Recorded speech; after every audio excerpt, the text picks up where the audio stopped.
Today we'll be doing this question that appeared in Leetcode weekly contest 345, 2684, maximum number of moves in a grid. And the given question statement is that we'll be given a matrix, and after that we have to find out the number of maximum moves in such an order such that whenever we are standing at the first columns, any cell, that means it can be here, here, here, or here, first columns, any cell, we are able to, or we are allowed to move on the right, on the diagonals. These are the moves that we are allowed to do. Now if it is out of the bounds, we can never move, obviously, but if it is in the bounds, we can definitely move. So this is what the directions you are allowed to move in, and you need to find out the maximum number of moves that you can make. So in the first example, we have seen that if we go to the right first and then we go to the bottom diagonal, then we can also have the maximum number of moves. But also there is a condition to it, that is, whenever you are moving from one cell to the another, the moved cell, that wherever you are moving to, the value has to be greater than the previous cell, that is from where you are moving. So from where are you moving? From 2 to 4. So 4 is obviously strictly greater than 2, that is why we can move there. So these are the conditions that we have to take into account. Now we need to return the maximum number of moves. Now remember, you can start from either here, here, or here, or here as well, but you cannot start from anywhere here. Fine. So this is also to be taken into account. Now how do we do this? In order to do this, we just require simple DFS, that is, we'll be simply using recursion in order to do this and try out every possible move that we can. Now how do we do it? So we are just simply going to say that at first instance, we'll start from this first row, first column, and after that we'll try it out every possible way, that is, we go to the right and the diagonals.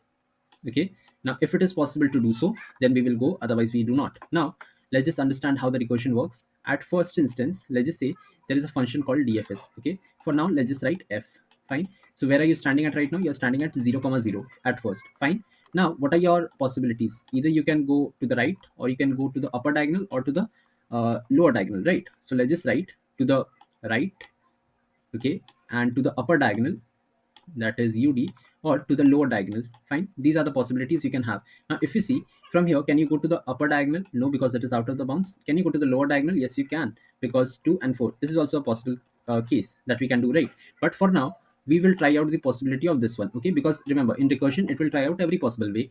Now in recursion, it is a just matter of how you write the code. That code will be executed first, otherwise everything will be executed here. Fine. So let's just say it, in recursion, first of all it goes to the right. Okay, if it goes to the right, what will happen? We will go to this index and we will check, okay, that is the value 4 greater than from where I'm coming from, that is 2. Yes, it is. So we can move to the index, what index? That is 0 comma 1, right? So we will go to 0 comma 1 now by taking a right step. Now remember, since I've taken a step, what will I do? I'll just make sure I add 1 to my answer, because I've made one step right now. Now from here, what do we have? We again have 3 moves, right? So we will again be having 3 moves. Now let's just say, instead of right, because we cannot take a right, since from 4 if we go to the right, we will never be able to do it, because the value where we are moving to is smaller. So the only possible case is that we go to the diagonal, that is to the 9. Now what is diagonal? Diagonal is nothing but 0 comma 2. So we will go to where? We will go to the lower diagonal. Okay, so this is the lower diagonal, this is the upper diagonal, and this is the right. Since these are not possible, what are we going to do? We are just going to say, okay, we cannot go, so we will just return a 0. Fine. If, and since we can go to the lower diagonal, what are we going to do? We are just going to jump onto that. So that is, sorry, this will be 1 comma 2. So we'll jump onto that. And remember, since we have moved on to another cell, what are we going to do? We have added 1 to it. Why? Because we have taken one more step. Now from here again we will be having what? 3 conditions. Now remember, since we have 3 conditions, we will again check, and you will see that we can again only move to the diagonal, again diagonal, below diagonal, okay, bottom diagonal. So this bottom diagonal right here we can move on to. So what is the index right here? The index is 2 comma 4. So we will move on to 2 comma 4. Fine. And since we added one more step, that is, we have taken one more step to our final answer, reaching it, we will take 1 here and add it. Now remember, from here we do not have any options, that is, we cannot go obviously up. Why so? See, because since you have already come from here, can you go back again? Obviously not, because you have already visited that cell, isn't it? So also here, this is very important, you need to maintain a visited cell. That means if you have already visited some cell, what are we going to do? We are just going to make sure we mark it as 1, so that we never visit that cell again. Remember, so this is a very crucial part of the recursion that we do. Now coming back to this cell, that is 2 comma 4. Now we cannot move any further. What are we going to do? We are just going to return whatever we have accumulated till here. So 1 plus, so remember, since we cannot move any further, what are we going to return? 0. So this 2 comma 4 will return what? 1. Remember, 1 plus 0 is what? 1. So this recursion will return 1. 1 has been returned. Now to this 1 comma 2, what have we gotten? We have gotten 1 as our value, right? So 1 plus 1 is what? 2. So this recursion 1 comma 2 from wherever it was called, it will return us the value 2. So see, now this 1 plus 2 will give me what? 3. So at the end of the day, we will receive 3 right here. Now remember, this has gotten a little messier, but if you just work it out on a pen and paper, it will be very easy for you to actually visualize how this recursion is working. Fine. Now remember, since we had completed all of this, now remember, we also had an option to go to the right diagonal. Remember, we have taken the path of right, but now we also have an option of going to the lower diagonal. So this lower diagonal option will also be taken into account. So from 2 to 4, we can go from 2 to 4, that is 1 comma 1 to the cell 1 comma 1. Remember, fine. We can also take this path, and since I've taken one step, I will take add one step. Now from this 4, can we go anywhere? If you see, we cannot go any we can go to the right as well from here. Okay, we can go to the right as well from here. From 4, we can go to the right. So this again will be called, let me just clear the screen. So I'll just erase this part again, and we'll just move on to the recursion part. So we have explored the option of 1 comma 1. We are currently at this index. Now we can go to the right. If we can go to the right, what am I going to do? I'm simply going to say, okay, I'll call, and this will happen. So we will move to that index, that is 1 comma 2. So we will move on to 1 comma 2. Now again, if you see, we have come on to again the same path, that is 1 comma 2. Again we'll go to 11. So the answer turns out to be same. Okay, again we'll go to the 11 index, 11, this cell, and again we will return the same value. So again it comes out to be 3. Fine. So this is the whole recursion process. Now all you have to do is just work out those things and maximize the number of moves. How do we maximize? It is very simple. All you have to write is that you need the maximum value, that is this part right here. Now let's get through the code part line by line. So at first we have declared a visited array so that we never visit a visited cell again.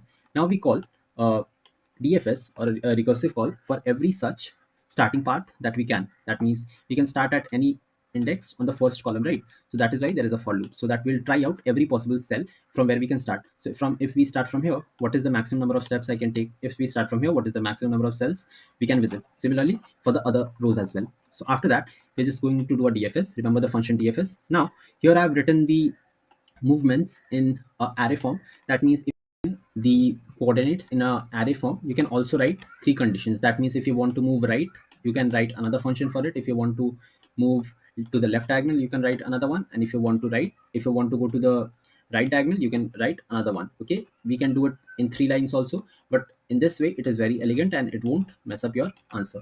Okay, so coming on to this part, we have written a if condition. Why so? Because if it has already been visited, or if we have been in some out of boundaries, that means if I have gotten out of the arrays, can I jump out of here? Obviously not. So that is why we will return a 0 if I visited, or if I'm out of the bounds of matrix.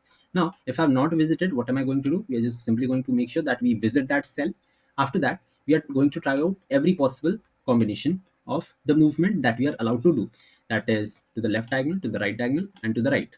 So that is why there are 3 values, and from the array we will be getting our coordinates, that means where to go. Fine. And wherever my new I and new j will take me, that means whichever cell it is going to point out to, that means let's just say this is my matrix for now, and I'm standing here, and if I'm going to the right, okay, what am I going to do? So this is my new I and j coordinate. Fine.